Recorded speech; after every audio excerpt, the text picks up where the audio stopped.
So the Super Bowl is over, and that was as agonizing of a loss as the 49ers could have possibly endured. It was torture. Patrick Mahomes delivered in overtime, and I'll tell you what, I think the 49ers needed to score a touchdown in their turn during overtime because the defense was just getting more and more tired. I mean, it was a heroic effort. This is a city of prize fights, 15-round slobber knockers, I said, and that was one. That was two great teams going at it. Brock Purdy made plays. Christian McCaffrey made plays. Kyle Juszczyk was making plays. Brandon Ayuk. 49ers defense was making plays. They had a vintage return of their pass rush in this game, but they could not make enough plays, and they had enough errors today to obviously overwhelm the amount of plays they could make. It comes down to the ball that hit Darrell Luter's foot. Ray McLeod tried to jump on it, but counted as a muffed punt. Another special teams catastrophe, not as bad as the Kyle Williams situation, because that wasn't McLeod's fault, and Darrell Luter Jr. just didn't see the football. Obviously an error, but for all the good luck that the 49ers might have had with the ladybug and then Brandon Ayuk making that catch in the NFC Championship game, they didn't have it today. The blocked extra point from Jake Moody was also brutal as well. This is going to go down as one of the most brutal losses for any team in NFL history, because the title drought for the 49ers is now 30 years. This is going to crush Kyle Shanahan. This is going to, I mean, Brock Purdy's a young quarterback. I think the 49ers fully expect to bounce back from this and continue competing for titles, but I'll guarantee you that they're going to have to take a week or two at least away from the limelight to recover from this one. There are no ifs, ands, or buts about it. It's one thing to lose in the Super Bowl, and this was a legacy game for the 49ers, so I think that a Super Bowl loss was going to be very, very painful regardless. But the way that they lost, because it was such a heroic performance. I mean, think about the Chiefs driving there at the end of regulation and the 49ers missing 3 starting defensive backs when Jair Brown and Deommodore Lenoir both got hurt with 9 seconds left. They're able to get the stop, Fred Warner against Travis Kelce. You think about how the 49ers were able to muscle it through to overtime, and you see a valiant effort. You see a game that will go down in history just based on how hard these two teams played. This is the first time we saw the new overtime rules in the NFL, and it went all the way up until the end of that overtime, but then it ended in a loss. And for the 49ers, it is absolutely wild that you finish up this. I mean, they haven't finished it up, but you add on to this 3-decade title drought with a loss like this. I mean, they found a way, and Patrick Mahomes, you got to give him credit, and you got to give the Chiefs credit. They found a way to deal the 49ers an even more devastating loss than Super Bowl 54. And sometimes it's just how sports work.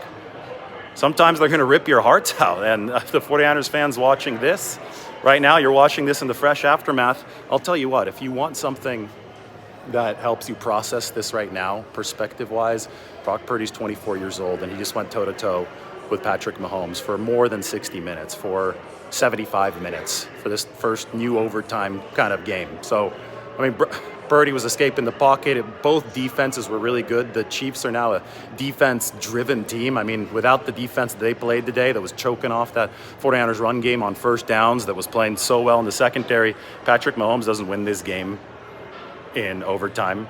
The Kansas City Chiefs absolutely needed both sides of the ball. The 49ers, to force overtime, needed both sides of the ball, and I think that Kansas City ended up being better on special teams. I think that probably was the difference, because you go back and you look at the punt that hit Darrell Luter Jr.'s leg, and Ray McLeod wasn't able to recover. That play doesn't happen, then this game doesn't go to overtime. And, you know, there's going to be a lot of discussion about the 49ers not deferring the football in overtime with the new rules, not having it second, but I think their defense was so gassed.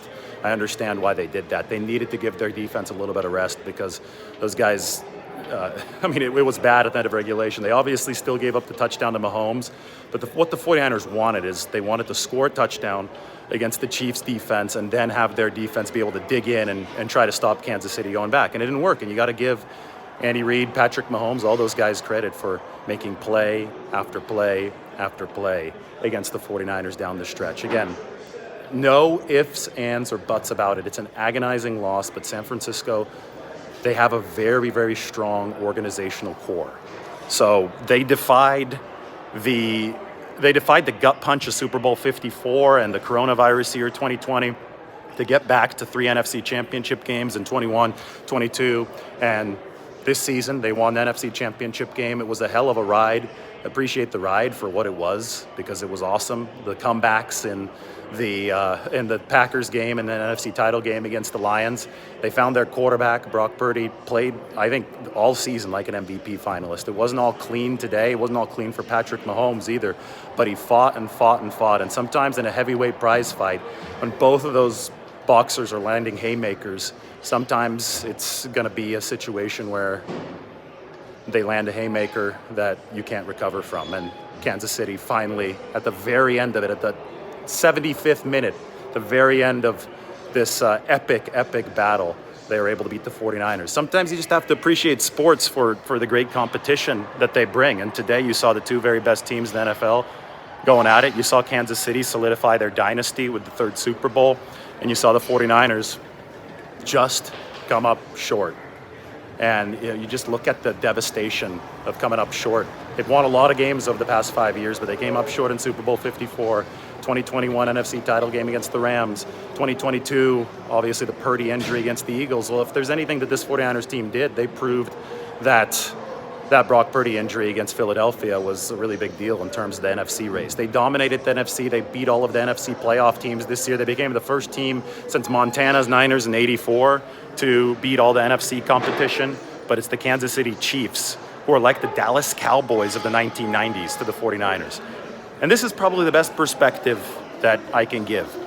In the 1990s, 1992 and 1993, it was the Cowboys and the 49ers who both ran the NFL.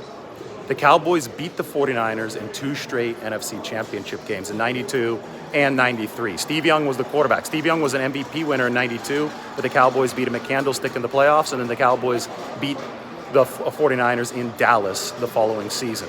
So imagine that. I mean, the winner of that game won the Super Bowl. The Cowboys beat the Bills 2 times in a row. So the 49ers, they couldn't get over the Cowboy hump. They entered the 1994 season saying, if we lose to Dallas, we die. They stocked up on even more talent before 1994. They picked up Deion Sanders, and finally the 49ers got over the hump against the Cowboys in 94. The 3rd time was the charm. Maybe that's the way that this 49ers-Chiefs saga is going to end. I'm not so sure that the 49ers will say, if we lose the Chiefs, we'll die this offseason, but maybe that's the tenor of how things might go.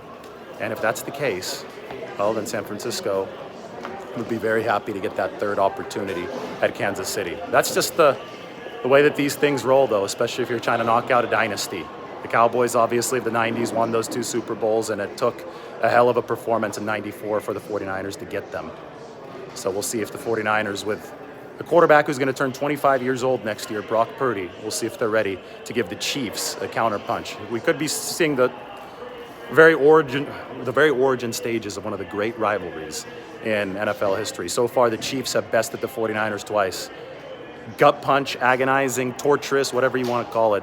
San Francisco now has to lick their wounds. I'm going to head to the locker room and figure out what's next after a Super Bowl loss that I don't think anybody will ever forget.